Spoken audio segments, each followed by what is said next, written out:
ನಮಸ್ಕಾರ. ಬೆಳಗ್ಗೆ ಮತ್ತೊಂದು ವಿಡಿಯೋ ಜೊತೆ ಬಂದಿದ್ದೀನಿ. ಎಲ್ಲ ಊರಿಗೆ ಬಂದಿದ್ವು. ಊರಲ್ಲಿ ಎಳ್ನೀರು ಕುಡಿಯೋಕೆ ಬಂದಿದ್ವಿ ಬೆಳಗ್ಗೆನೆ. ಗೊತ್ತಲ್ವಾ, ಎಳ್ನೀರು ಕುಡಿದ್ರೆ ಆರೋಗ್ಯಕ್ಕೆ ಒಳ್ಳೇದು. ಎಲ್ಲ ಎಳ್ನೀರು ಕುಡೀರಿ. ಇಲ್ಲಿ ಆಯ್ ಅಚ್ಚೂಚು ಇವರಿಬ್ರು ಕಪ್ಪು ಕಾಣಿಸ್ತಾರೆ, ಬಿಕಾಸ್ ಅದು ಸನ್ಲೈಟು ಚಂದ. ಹಳ್ಳಿ ಜನ, ಹಳ್ಳಿ ರೈತರ ಕೆಲಸ.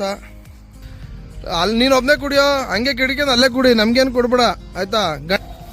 ತಂದು ಕೊಡೋದಕ್ಕೂ ಕುಡಿಯೋದಕ್ಕೂ ಚೆನ್ನಾಗಿದೆ.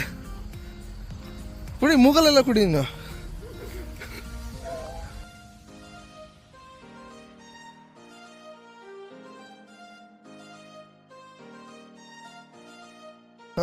ಸಂಚು ಇಲ್ಲಿ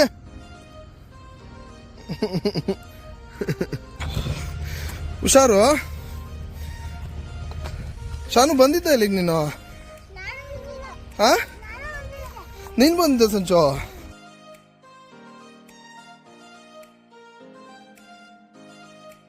ನಮ್ದು ಅದಕ್ಕೆ ಹೇಳೋದು ಬಡವ್ರ ಊಟಿ ಅಂತ, ಅದೊಂದು ಮಜಾ ನಮಗೆ. ಓಕೆ, ಇನ್ನೊಂದು ವಿಡಿಯೋದಲ್ಲಿ ಸಿಗ್ತೀನಿ. ಬಾಯ್ ಬಾಯ್.